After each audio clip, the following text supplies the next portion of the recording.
Hello, welcome to face classes. Today in this video we are going to discuss the chapter number 4 of class 6 history. Class 6 की history का ये lesson number 4 है जिसमें हम लोग देखेंगे what books and burials tell us, क्या बताती हैं हमें किताबें और कब्रें। इस चैप्टर को हम लोग दो पार्ट्स में डिवाइड करके पढ़ेंगे। पहले पार्ट में हम लोग बुक्स यानी कि पुस्तकों किताबों के बारे में पढ़ेंगे। जो दूसरा इसका पार्ट आएगा उसमें हम लोग बरियल्स यानी कि कब्रों की सहायता से इतिहास को जानने की कोशिश करेंगे।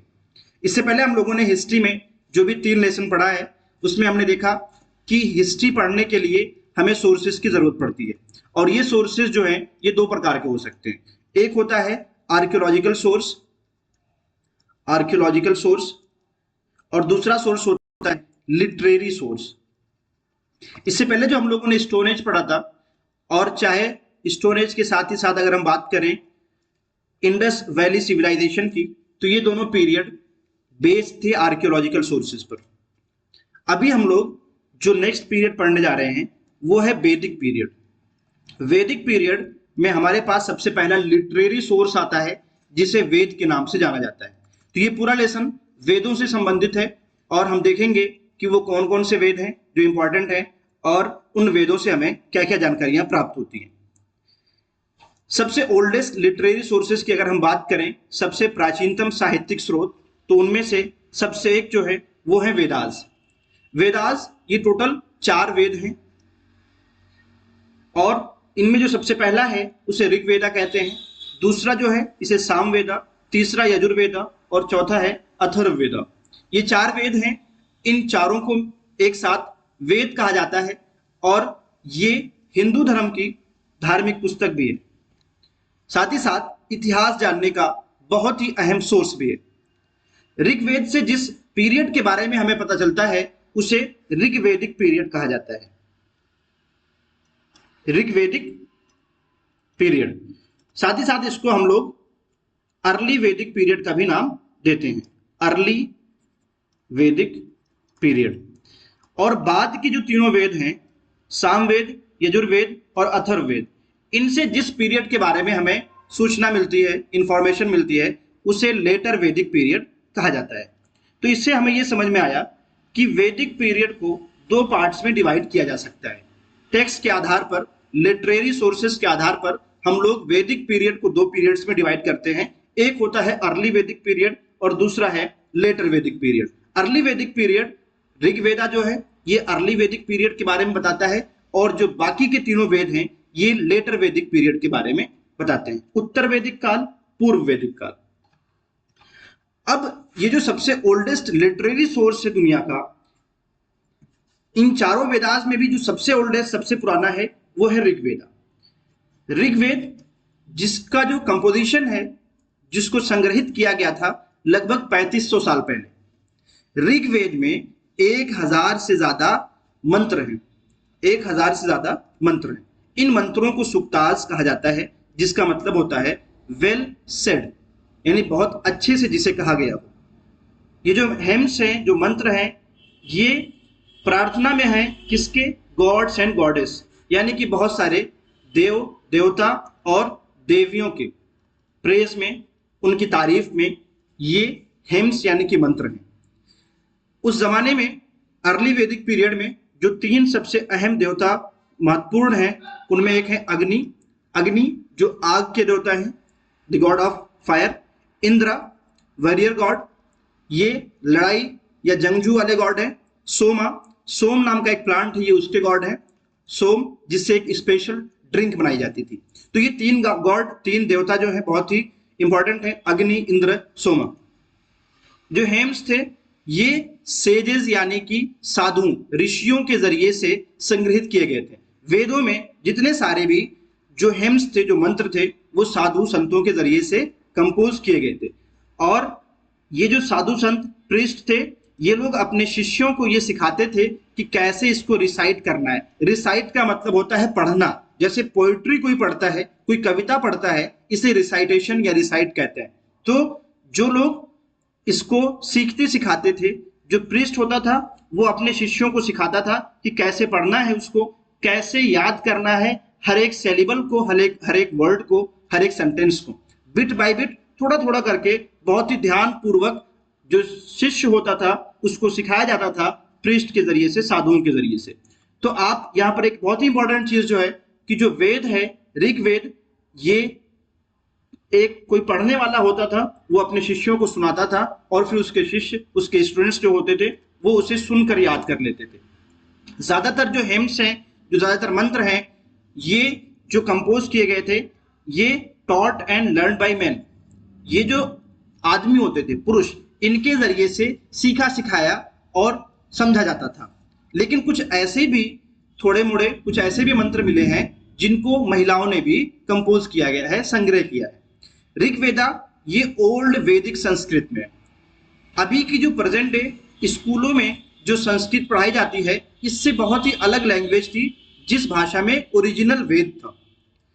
आज के जमाने में जो किताबें होती हैं वो लिखी हुई होती हैं, प्रिंटेड फॉर्मेट में होती है। जो किताबें आप लोग पढ़ रहे हैं वो प्रिंटेड फॉर्मेट में है, किसी ने उसको टाइप करके लिखा होगा। लेकिन जो ऋग्वेदा था वो लिखित नहीं था, वो रिसाइटेड था, यानी कि किसी ने कविता की तरह, गाने की तरह उसको याद कर लिया, फिर उससे लोगों ने सुना और इस तरह से उसको याद रखा।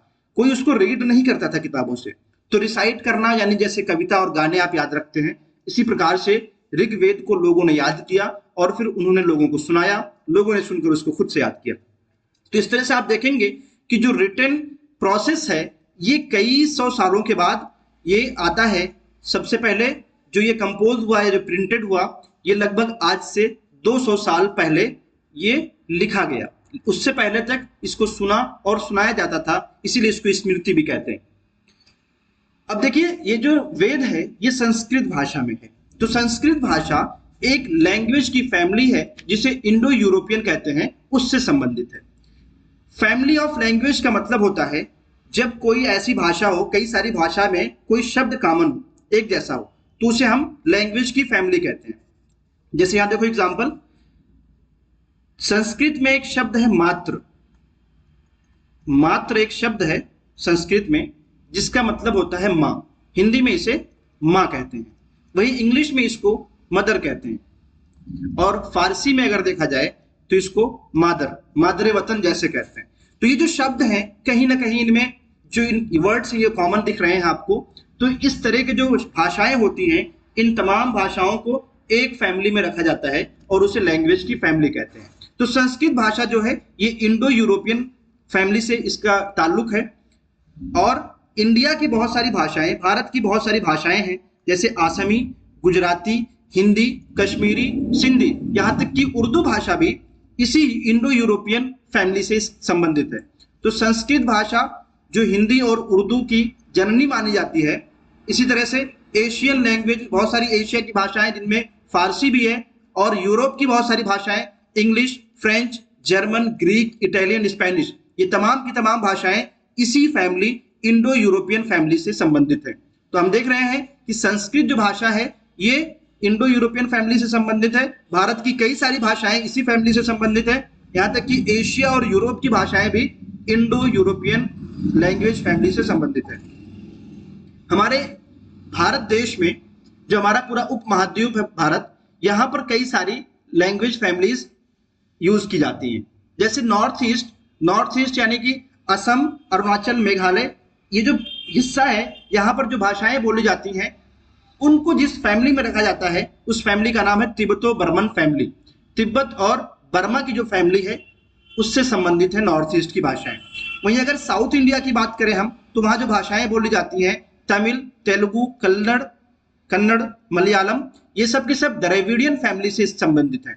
तो आप देख रहे हैं कि भारत में ही एक तो आपने देखा कि इंडो यूरोपियन लैंग्वेज है, यहां हमने देखा था इंडो यूरोपियन लैंग्वेज है, और यहां देख रहे हैं Tibeto Burman families, Dravidian families. वहीं झारखंड और मध्य भारत के क्षेत्रों में बोली जाने वाली भाषाओं को ऑस्ट्रो एशियाटिक फैमिली में रखा जाता है। तो हमारे ही देश में कई सारी लैंग्वेज फैमिलीज यूज होती हैं। हम देखते हैं कि इतिहासकार ऋग्वेद को का अध्ययन क्यों करते हैं और कैसे करते हैं। देखिए, जो इतिहासकार होते हैं, हिस्टोरियंस होते हैं, आर्कियोलॉजिस्ट होते हैं, इन्हें पास्ट के बारे में पता लगाने के लिए मटेरियल रिमेन्स का तो प्रयोग करते ही हैं। जो चीजें, जो वस्तुएं, जो टूल्स मिली हुई होती हैं उसका प्रयोग करने के साथ साथ ये लोग जो रिटेन सोर्सेज हैं, जो किताबें हैं, उसका भी प्रयोग करते हैं इतिहास जानने के लिए। ऋग्वेद में जो मंत्र हैं, कुछ ऐसे भी मंत्र हैं उसमें जो डायलॉग यानी बातचीत के फॉर्म में है। यहां पर देखिए एक यहां पर चित्र है, ये actually A page from A manuscript of Rigveda.